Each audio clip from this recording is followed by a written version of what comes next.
सबके अंदर है ना।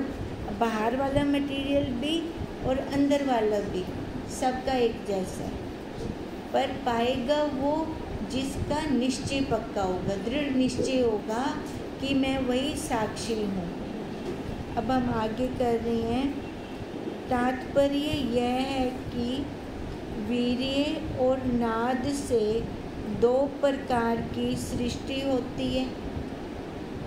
एक वीर्य की होगी, वीर्य का हो गया जैसे संतति उत्पन्न हुई है ना, और एक नाद से हुई जैसे महावाक्य देखकर शिष्य बनाए। वीर्य और एक नाद की। तात्पर्य यह है कि वीर्य और नाद से दो प्रकार की सृष्टि होती है। माता पिता के साकाश से वीर्य सृष्टि हुई, माता पिता से, और गुरु के साकाश से नाद सृष्टि हुई, जो गुरु ने महावाक्य दिए। क्योंकि प्रथम अज्ञान काल में मैं वर्णी आश्रमी हूँ। अब देखो, चाहे वो वीर्य वाली सृष्टि है चाहे नाद वाली सृष्टि है, अब जिनको उपदेश दिया जा रहा है वो अज्ञान काल है, दोनों का। अज्ञान काल के बाद ही ज्ञान वाला काल आता है। अज्ञान काल में मैं शरीर और शरीर के धर्म यही रहते हैं। मल मूत्र का शरीर रूप भी मैं हूँ, ये अज्ञान काल है, वर्णी आश्रमिक है। मैं सुखी दुखी रूप हूँ, मैं कर्ता भोक्ता जन्म मरणवान हूँ, मैं गमन आगमनवान हूँ, बंध मोक्षवान हूँ, शुद्धा पिपसा वात हूँ, भूख प्यास वाला हूँ इत्यादि देह अध्यास के लिए निश्चय होता है। कब?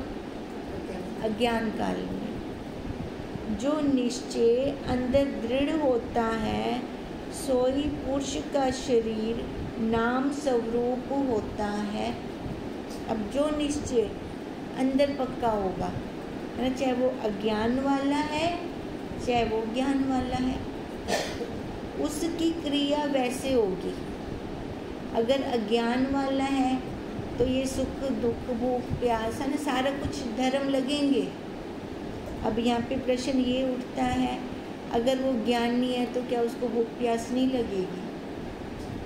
उसको भी लगेगी, पर उसका निश्चय क्या होगा? ये खा रहा है, इसको खिलाना है ना, प्राणों को तृप्त करना है। और अज्ञान काल में क्या होता है? मैं नहीं खाना, भूख लगी है, भूख लगी है। अंत भी वही रूप होता है। अब जिसका जो निश्चय होगा अंत भी उसका वैसा होगा। अब अगर अज्ञानी का निश्चय देह वाला है, शरीर वाला है, तो अंतमति सोई गति। अब अंत में उसकी गति क्या होगी? जन्म मरण चक्कर चालू रहेगा उसका, वो किसी न किसी आकार में वो जाएगा, है ना, चाहे 4 पैर वाला चाहे 2 पैर वाला। कदाचित पूर्व संचित पुण्यों के वश से सद्गुरु के उपदेश के साकाश से पुनः यह निश्चय होता है। कहते हैं कदाचित, पुण्यों के प्रताप से। अब कोई पुण्य अगर सामने आ गया है तो सद्गुरु मिलेंगे। अब उनके प्रताप से क्या होगा कि वो निश्चय दृढ़ होगा, जो असल में हम हैं, कि यह अज्ञान तत्कार्य असत जड़ दुख रूप, जो समष्टि व्यष्टि संघात रूप स्थूल सूक्ष्म कारण देह है, सो देह रूप संघात अपने धर्मों सहित मैं नहीं और यह मेरा नहीं, है ना। देखो, अब कोई पुण्यों के प्रताप से अगर सद्गुरुदेव मिल गए तो वहाँ पर वो निश्चय क्या करवाएंगे? जो अज्ञान का तत्कार्य है ये शरीर, यहाँ से सृष्टि हटेगी और उसकी दृष्टि कहाँ जाएगी? फिर अपने स्वरूप में, कि यह शरीर मैं नहीं हूँ और यह मेरा नहीं है। यह 5 भूत रूप है, वह माया रूप है और इनका साक्षी घट दृष्टा के समान सतचित आनंद रूप अवाढ मानस गोचर आत्मा हूँ। अब इस संघात को देखने वाला वो कैसा है? सत्य चित्त है, आनंद रूप है, मैं वही आत्मा हूँ। फिर यही उसकी निश्चय होगा, दृढ़ता होगी उसकी। यह पूर्व देह रूप निश्चय को नाश करता है। अब देखो, अगर ऐसा संकल्प करते हैं तो उससे क्या होगा? जो पहले का निश्चय था शरीर वाला, वो नाश होगा, है ना। जैसे कांटा ही कांटे को निकालता है। अब एक कांटा चुभा है ना, छोटा सा कांटा चुभा है। अब जिस कांटे से निकालना है वो कांटा उससे बड़ा होना चाहिए। वो कांटा उससे बड़ा होगा तब उसको निकाल पाएंगे। अगर उतने कांटा जितना चुभा है उतना ही कांटा हो गया, लापा को काट नहीं सकते ना बाहर। अब ऐसे ही वो जो देह वाला निश्चय था उससे ज़्यादा बड़ा निश्चय ये वाला हो गया, अपने स्वरूप वाला। वही जो अपने स्वरूप का निश्चय होगा तब ये देह वाला निश्चय हटेगा। यह पूर्व देह रूप निश्चय को नाश करता है। तिससे विलक्षण उत्तर काल में आत्म रूप निश्चय शरीर उत्पन्न होता है। अब देखो, हमारा निश्चय साक्षी वाला हो गया। अब कहते हैं इससे विलक्षण फल क्या मिलेगा अपने को? कि आत्मा रूप निश्चय शरीर ये उत्पन्न होगा। ये स्थूल शरीर गया, सूक्ष्म में आ गया। हम किसको प्राप्त करना चाहते हैं? अपने स्वरूप को। वो कैसा है? हाँ जी, सत्ता समान्य, बिल्कुल सत्ता समान्य तो है, सूक्ष्म है, स्थूल नहीं है, दिखता नहीं है, कोई रंग रूप आकार नहीं है ना। और हमने उस सूक्ष्म को पाना है। अब सूक्ष्म को पाने के लिए सूक्ष्म दृष्टि चाहिए, स्थूल दृष्टि नहीं चाहिए। स्थूल दृष्टि से आज तक हमने ये देखा है, दिख रहे हैं ना, हमें सारे पदार्थ दिख रहे हैं, सारे आकार दिख रहे हैं, पता है ये 5 भूतों के हैं, पर दिख दे, पर जेड़ा अपना स्वरूप है वो नहीं दिखता। अब वो जो सूक्ष्म है उसको हम इन स्थूल आंखों से नहीं पा सकते, उसको हम सूक्ष्म दृष्टि से ही पाएंगे। और वो सूक्ष्म दृष्टि तब आएगी जब ये शरीर वाला कपड़ा ढीला होगा। शरीर वाला कपड़ा ढीला होगा मतलब जब यहाँ से वृत्ति हटेगी, अपनी दृष्टि हटेगी यहाँ से, अपने बाहर वाली स्थूल से अपने अंदर। तभी तो इन्होंने कहा यह पूर्व देह रूप निश्चय को नाश करता है, जो पहले निश्चय था। तिससे विलक्षण उत्तर काल में आत्म रूप निश्चय शरीर उत्पन्न होता है। 3 शरीर हैं, स्थूल सूक्ष्म कारण। अब सूक्ष्म शरीर पर आ गया, फिर वही तिसकी गति होती है। सो आत्म निश्चय नरसिंह रूप बोधन ने जगत सहित जीव तत्व रूप हिरण्यकश्यप को मारा। अब मारा किसने? आत्म रूप निश्चय नरसिंह ने। अब वो जीव जो बना हुआ था शरीर वाला हिरण्यकश्यप, उसको मारा। नाम मिथ्या तत्व निश्चय वह अत्यंत अभाव निश्चय किया।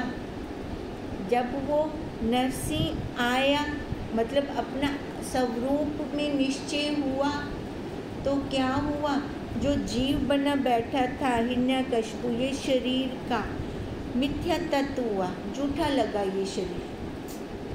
जब एक बार मैंने सत्य को जान लिया, ठीक है, तो फिर मैं असत्य की तरफ क्यों जाऊंगी।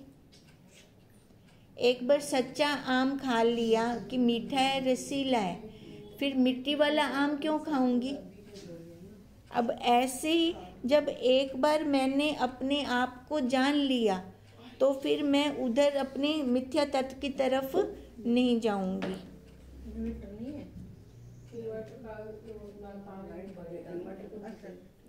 कोई बात नहीं, इधर दिख रहा है। किंचित काल पीछे नरसिंह रूप बोध आप भी शांत हो जावेगा।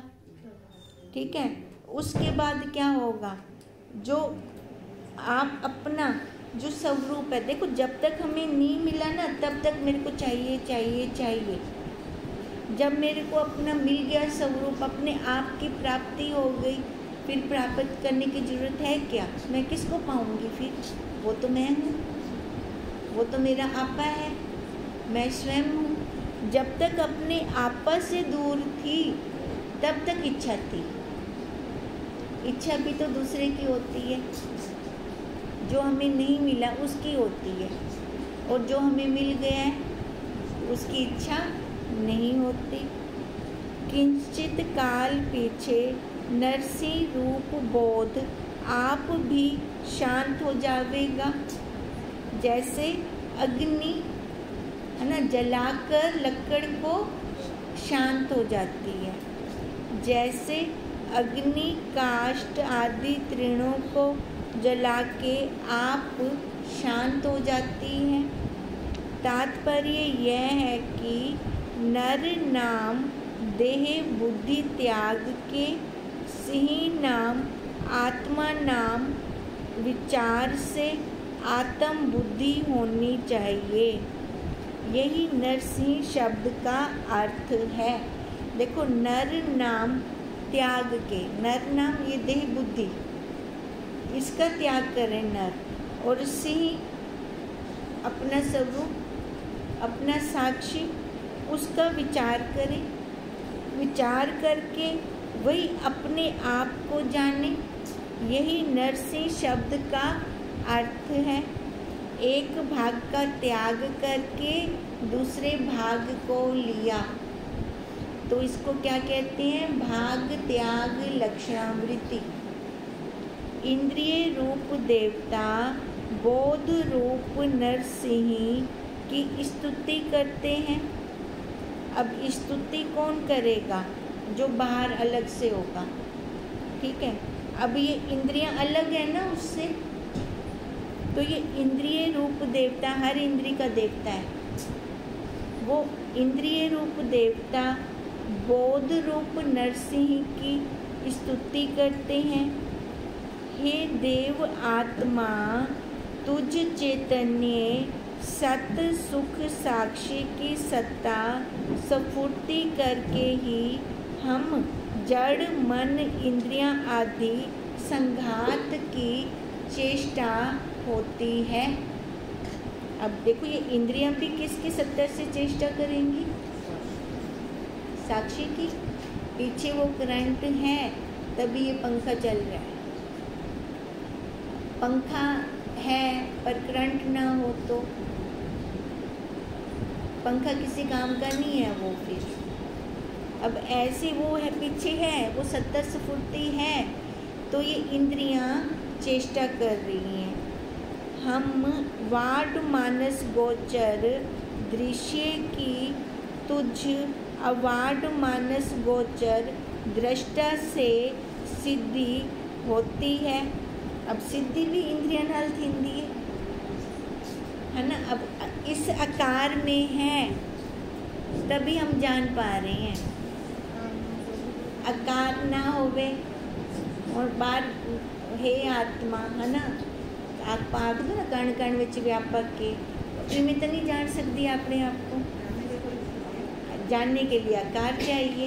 तभी कह रहे हैं हम वाड मानस गोचर दृश्य की तुझ अवाड मानस गोचर दृष्टा से सिद्धि होती है।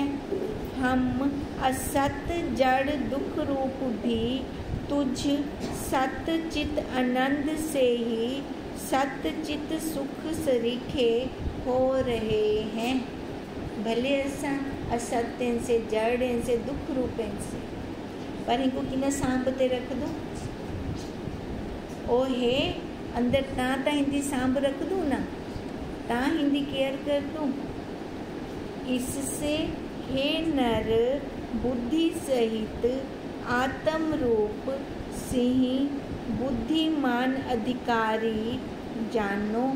अब जिसने अपने आप को जान लिया उसको सिंही, उसको अधिकारी जाने। अब वो है तो सबके अंदर है ना, नर सिंह हुए हैं न, नर भी है सिंह भी है। पर जिसने जाना अपने आप को तो उसको हम सिंह जाने, उसको अधिकारी जाने। क्यों? क्योंकि साक्षी नर सिंह आत्मा को अपना आप स्वरूप जाने। तुम भी जीव तत्व रूप हिरण्यकश्यप को मार के बुद्धि आदिकों के साक्षी नरसिंह आत्मा को अपना आप स्वरूप जानो। अब देखो हम मारे तो किसको मारे? नर को, बाहर वाले देह को। इसको मारकर फिर अपने आप को, सिंह को जो है वो आत्मा, अपने आप को अपना स्वरूप जानने। इस प्रकाशक का कोई और प्रकाशक नहीं है। क्यों? क्योंकि हम स्वयं प्रकाश हैं। अब स्वयं प्रकाश हैं तो हम वो सिंह हैं। अपने आप को ये नाम रूप आकार ना जानकर सिंह है ना, वो साक्षी, वो सतचित आनंद वही जाने। असलियत में हम वही हैं। ये आकार प्रारब्ध के कर्म के अनुसार मिला है हमें। तिससे पृथक सर्व को अनित्य जाने। उस सिंह से पृथक और जितना भी है वो सब अनित्य है, आने जाने वाला है। इतने में काम क्रोध लोभ मोह अहंकार आदि मनुष्य मूर्ति धार कर तिस सभा में आए और कहने लगे, हे प्रजा, हमारा सज्जन लोगों की रीति से अनुष्ठान करता कदाचित भी राजा आदि दंड का अधिकारी नहीं देखने में आता। अब वो क्या कह रहे हैं? ये काम क्रोध लोभ ये आ गए 5 भाई, ठीक है। अब कहते हैं किसी भी रीति से राजा आदि दंड का अधिकारी देखने में आया नहीं है। उल्टा धर्मात्मा बाजता है, धर्मात्मा ही देखा गया है राजा को। अधर्म रीति से हमारा अनुष्ठान करता ही राजा आदि दंड पाता देखा है, अन्य नहीं। अब किस राजा को दंड मिलता है? जो अधर्म रीति से काम करता है उस राजा को दंड मिलता है, और जो धर्म के अनुसार चलता है राजा उसको दंड नहीं मिलता। दृष्ट कल्पना के अनुसार ही अदृष्ट कल्पना की जाती है। ये हमने पहले खोला था, है ना। जो मैंने एक बार देखा है उसकी ही मैं कल्पना कर सकती हूँ, भले वो मेरे सामने नहीं है, मैं उस जगह पर भी नहीं हूँ, मैं कहीं और बैठी हूँ, पर मैं उसकी कल्पना कर सकती हूँ। क्योंकि पक्षपात रहित न्यायकारी पुरुषों को संकेत रूप कायदा जैसे इस भारतवर्ष में है तैसे ही अन्य देश में भी है। अब देखो, जो कायदा बनाया गया है, कानून बनाए गए हैं, धाराएं लागू की गई हैं, पक्षपात रहित है। अब जो जुर्म करेगा उसको वो धारा लगा दी जाएगी। वहाँ पर ये नहीं देखा जाएगा कि ये मंत्री का बेटा है या कोई भी है ना, बहुत उच्च पदवी पर है, कहते हैं ये नहीं देखा जाएगा। अब ऐसे ही उस परमात्मा ने जो अपना नियम बनाया है वो पक्षपात रहित बनाया है। जो जैसा कर्म करेगा उसको वैसा फल मिलेगा। मिलता है ना, फल मिल रहा है। अब राजा हो गया, अब राजा तो सबके अंदर है। अब जो राजा धर्म के अनुसार चल रहा है उसको वैसे वो आगे आकार दे रहे हैं। अब जो राजा अधर्म नीति से चल रहा है फिर उसको आगे आकार भी वैसा मिल रहा है, पक्षपात रहित। अब वहाँ पे भगवान वो परमात्मा किसी का पक्ष नहीं रख रहे अपने साथ, क्योंकि पक्षपात रहित न्यायकारी पुरुषों को संकेत रूप कायदा जैसे इस भारतवर्ष में है। अब जो न्याय धाराएं लागू की गई हैं तैसे ही अन्य देशों में भी हैं। तैसे ही उम्मीद है कि परलोक में भी ऐसे ही होगा, है ना। पर अब इस लोक में तो हम देख रहे हैं, इस लोक में हम खुद ये धारा, एक कानून वाला हमने एग्जाम्पल लिया, एक हमने अपना एग्जाम्पल लिया। अब राजा सबके अंदर है, जो धर्म के अनुसार काम कर रहे हैं, चोर डाकू वगैरह नहीं है ना, बिना मतलब से लोगों को नहीं मारते, तो उनकी गति अच्छी होगी। और जो ऐसे बिना मतलब से मारते हैं, चोरी डकैती करते हैं, उनकी गति उस हिसाब से होगी। तभी कहा कि आगे परलोक में भी ऐसा होगा। अभी बात वहाँ पे हो रही है। जो अन्यथा है तो अन्यथा है, न्याय नहीं, है ना, पक्षपात रहित है ना। ये जो शास्त्रों में हमारा त्याग लिखा है तो दुखदायक अधिक अंश का भी त्याग लिखा है, सामान्य का नहीं। जो शास्त्रों में हमारा त्याग लिखा है तो दुखदायक अधिक अंश का भी त्याग लिखा है, सामान्य का नहीं। अब देखो, जो शास्त्रों ने हमें त्याग करने के लिए कहा है जिस वस्तु को, है ना। अब देखो, किनको शराब नहीं पीना, बुरी संगत में नहीं जाना, कुसंग नहीं करना। अब जो शास्त्रों ने त्याग लिखा है तो दुखदायक, अब त्याग क्यों लिखा है? क्योंकि ये दुखदायक है। अगर इनका हम संग करेंगे तो दुख ही प्राप्त होगा। ये दुखदायक अधिक अंश का त्याग लिखा है, ज़्यादा अंश का त्याग लिखा है। ज़्यादा अंश अब क्या हुआ? ये शरीर है ना, शरीर पर बैठेंगे तो दुख ही दुख मिलेगा। ज़्यादा अंश का सूक्ष्म तरीका कहनी ना भाई, दिखता था सारा यू स्थूल है, सारा वही दिख रहा है। तो ये ज़्यादा अंश का त्याग लिखा है, सामान्य अंश का नहीं। सामान्य रूप से वो सबके अंदर है।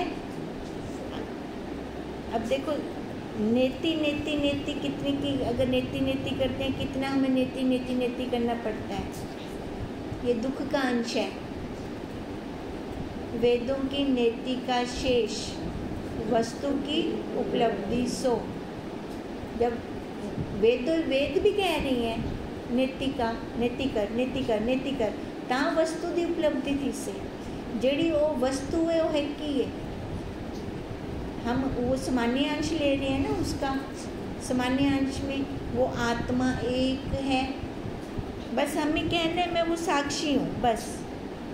अच्छा, मना करना है, नेति करनी है, माँ नहीं हूँ, पत्नी नहीं हूँ, बहन नहीं हूँ, नानी नहीं हूँ, दादी नहीं हूँ, काकी नहीं हूँ, कितना नेति करना पड़ेगा। तभी कहा जो शास्त्रों में हमारा त्याग लिखा है तो दुखदायक अधिक अंश का ही त्याग लिखा है, सामान्य का नहीं। सामान्य से हमारा त्याग हो ही नहीं सकता। हो सकता है क्या त्याग? होता अपना आप है, अपना आप स्वरूप है।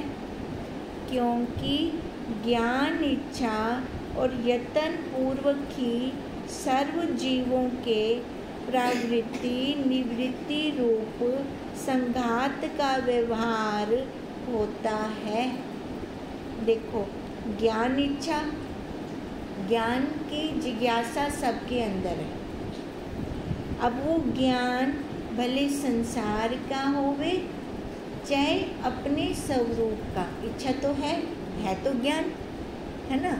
बाहर जो सिलाई है, कढ़ाई है, वो भी ज्ञान है। रोटी बनाना, सब्जी बनाना, ये भी ज्ञान है।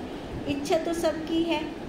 और यत्न पूर्व की सर्व जीवों के अंदर इसकी प्रवृत्ति, अगर संसार का कुछ सीखना है तो वो सीख कर ही रहेंगे। जिसकी इच्छा पैदा हो गई, ये मेरे को चाहिए, ये मेरे को सीखना है, वो यत्न पूर्वक सीखेंगे। वो प्रवृत्ति की उन्होंने यत्न पूर्वक। और अगर ज्ञान की इच्छा पैदा हो जाए तो वो यत्न पूर्वक इन सब की निवृत्ति भी करता है ना। बाहर से वृत्ति को हटाता है, यत्न पूर्वक हटाता है। ऐसा तो नहीं है कितनी जल्दी जल्दी वृत्ति हमारी मुड़ आती है अपने स्वरूप की ओर। पहले तो बल लगता है ना, पूरा बल लगता है पहले। तो वो बल क्या है? वो यत्न है हमारा, वो पुरुषार्थ है हमारा कि हम संसार की जो वृत्तियाँ आ रही हैं उनकी निवृत्ति कर रहे हैं, उनको हटा रही हैं। वो निवृत्ति रूप ये संघात का व्यवहार होता रहता है तो शरीर से है ना। भले हम निवृत्ति कर रही हैं चाहे प्रवृत्ति कर रही हैं, कैसे कर रही हैं? यत्न से, और यत्न शरीर से। शरीर होते काम आदि कैसे त्यागे जाएंगे? अब ये आए थे ना 5 भाई, काम क्रोध लोभ मोह अहंकार। अब वो अपनी सफाई दे रही हैं। कहते हैं शरीर के होते काम को कैसे त्यागे? शरीर के कारण होने से जो इससे अन्यथा मानोगे तो संसार खाता ही उठ जावेगा। अब शरीर है तो काम भी है। शरीर कारण होने से है ना। अब काम कैसे है? शरीर है, कारण है ये सबसे बड़ा। जो इससे अन्यथा मानेंगे तो फिर ये संसार में तो झूठा हो जाएगा ना। देखो अब वो क्या कह रहे हैं, शरीर है तो काम है, पर हमें उसको लेना है कि नहीं लेना ये हमारे हाथ की बात है। अब जैसे जल है तो तरंग है, आएगी आएगी। हमारी दृष्टि कहाँ जा रही है? तरंग पर कि जल पर? ये हमारी दृष्टि की बात है ना। अब जैसी दृष्टि होगी वैसी सृष्टि होगी, क्योंकि समूह अंतःकरण की वृत्तियां रूप इच्छा का नाम काम है। अब जो अंतःकरण में आई, शरीर है तो अंतःकरण है, अंतःकरण है तो एक काम है। जो इच्छा हुई हमारी है ना, इच्छा वृत्तियां रूप इच्छा का नाम काम है। 3 काम रूप इच्छाओं के मध्य में स्त्री के भोगने की इच्छा का नाम भी काम है। अच्छा, ये करके बंद करते हैं। अब स्त्री की इच्छा का, भोगने का, अब स्त्री को वैसे ही वो भोग की विषय समझते हैं। अगर इच्छाएं हैं तो वो स्त्री है, अगर इच्छाएं नहीं है वो मतलब काम तो होगा, शरीर है ना, जल है तो तरंग है, पर उस तरंग को ना देखकर जो जल को देख रहा है तो वो पुरुष है। जो जल को ना देखकर तरंग को देख रहा है वो स्त्री है ना। तो यही बात कह रहे हैं। मतलब अब जैसे ये 5 भाई आए तो वो अपने अपने बारे में बता रहे हैं कि हमको सत्ता तो वही साक्षी दे रहा है तो हम उसके साथ, पर अगर प्रावृत्ति करते जाएंगे तो जीव है ना, नर, और अगर निवृत्ति करते जाएंगे तो सिंह। ओम तम नमामि।